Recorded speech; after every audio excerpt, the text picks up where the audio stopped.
guys, here's our Tagaytay Skyrush adventure. First thing first, we went to go to Pares, the very famous gutuhan and parisan dito sa Mendes, Tagaytay. Nagutom kami sa biyahe and food talaga unang hinanap namin pagkababa namin ng bus. And while waiting sa order namin, eto na nga, may nagharana na agad sa amin and tuwang-tuwa naman yung kasama kong bading at hindi pa nga dumadating yung order namin ay busog na daw siya. In love si bading at napapatungangan lang talaga siya sa kumakanta. Here comes our order and we ordered overload goto, mani, and ang dami pa yan na rice meal. Di ko na lang siya na-videohan since matagal dumating yung mga yon and nauna na nga akong kumain since gutom na nga ako. Hi guys, we're here at Starbucks. We're here at Starbucks in Tagaytay. So for our next agenda, we are going to the famous Starbucks Hiraya, the super trending Starbucks here in Tagaytay. So we're craving for some cold drinks na and we want it here in Tagaytay because of the view. But unfortunately, pagdating namin, super haba ng pila and ang daming tao since dinadayo na nga sila. So ang ending, hindi kami nakapasok and we decided to go home na lang. Tapos wala naman kami nakuhang Starbucks. Wala kami Kasi ang haba ng pila. Sobrang lasing ako.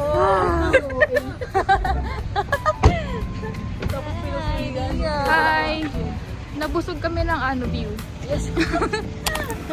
The next day, we will go to Sky Ranch, but we will first have breakfast muna here sa house ng kawork ko and try to enjoy the view and then chika-chika. I'm trying to do a fit check sana, kaya lang ang gulo-gulo ng mga tao sa paligid ko. May kumakanta, may nag-aaya mag-TikTok sa likod, lol. Next in our itinerary is mag-lunch muna before going to Sky Ranch. So now, andito kami sa Tagaytay, Bulaluhan, the very famous Bulaluhan dito sa Tagaytay, Mendes. Of course, we ordered bulalo and then tawilis, the maliit na isda, which is parang siyang tuyo, but hindi daw siya tuyo. And we also ordered beef something and kare-kare. Actually guys, super sulit na nang order namin for like 2,000 pesos. 5 na kaming nagsalo-salo. Ay, 6 na kaming nagsalo-salo ng food na to. And of course, sabaw din yung bulalo nila. It's just that super ingay ng paligid since ang daming dumadaan, ang daming nagsisigawan. And now we're here at Sky Ranch. I'm so excited to experience the rides. Sa labas pa nga lang, kita mo na yung romantic Ferris wheel. Hi guys! Welcome again to our vlog. We're here at Sky Ranch already, guys. Dito kami sa Tagaytay. Share ko lang. Share niya lang daw. Kulay na plate yan. So, ayan, we got our ticket na and pagpasok mo pa nga lang sa may entrance, may sasalubong na sa'yo agad na Squid Game.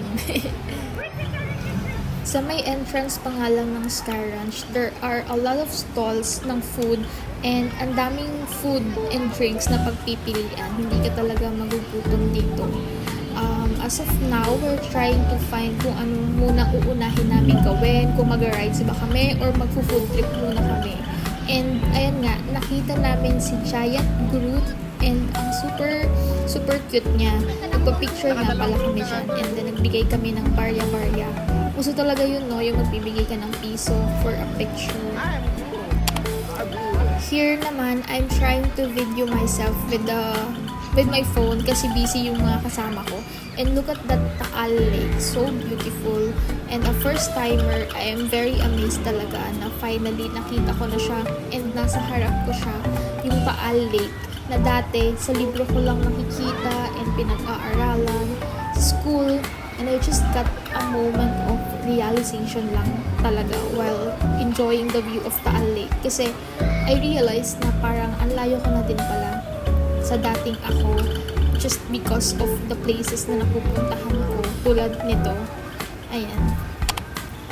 Ayan, we're trying to do a TikTok nga pala dyan kaso ang daming dumadaan so wag na lang.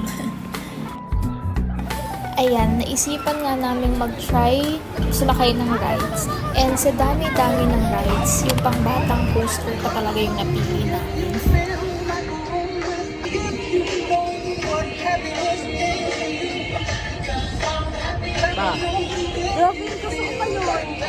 Wala na siya, brum-brum.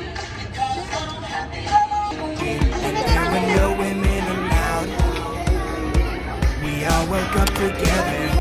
Woke up together.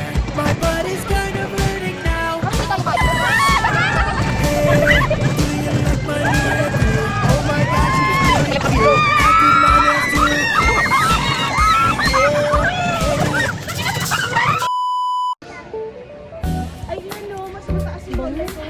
Guys, we're here. We're just dog riding the, I don't know, swing. Swing. Yay! Magpahinasa. Hindi pa ganun yun. Pag parang ikot-ikot lang. Ikot-ikot lang. Ay! Ikot-ikot lang yan. Ha? Ayun yung ba? Ayun car. Yan lang, ganyan lang yung Uy, tingnan muna natin sila. Kamiit pala. batak lang. Tingnan muna natin sila kung paano to. Sige. Ay, baka bukod pa yan kasi may pambata, di ba? Ayun, kakaiba yan.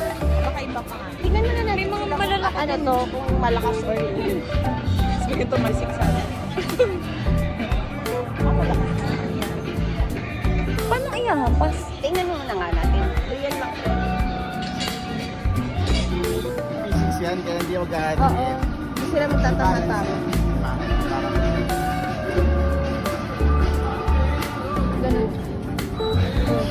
Nakaka-enjoy and para kami mga bata sa ginagawa namin. And we're looking for other rides pa nga. Kaso ang init na. Kaya pumunta muna kami sa phase 2 ng Sky Ranch. Only to find out na meron pa palang mas mahabang coaster. Pero doon kami sumakay sa mas maikli. Oh my God. Ito, bilis. Ay, tayo kuya. Nag-ready lang. Parang na natin yung night road trip. Nandito naman tayo eh. Di ba sa night road trip tayo?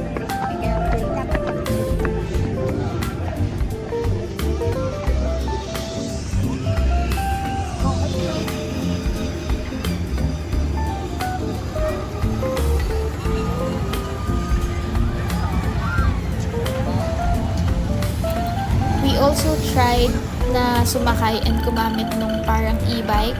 Forgot the name. Nag-ikot-ikot kami and ang saya lang para akong bata ulit na sumakay sa bike but it's electric. So for like 30 minutes ata guys, may ikot mo na yung buong phase 2 and nakaka-enjoy since hindi ka mapapagod. Ayan nga kami, nakikipagkarera kami sa ibang mga bata.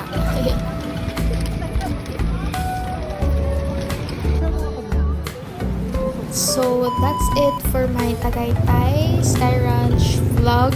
I really enjoyed this trip and really enjoyed riding the rides, trying the food, and then enjoying the view of the Taal Lake, experiencing the famous Starbucks here in Tagaytay. I am really looking forward to do a vlog sa iba pang places na mapupuntahan ko. And I hope you will support my vlogging era. Ayun lang. Love you guys. Bye!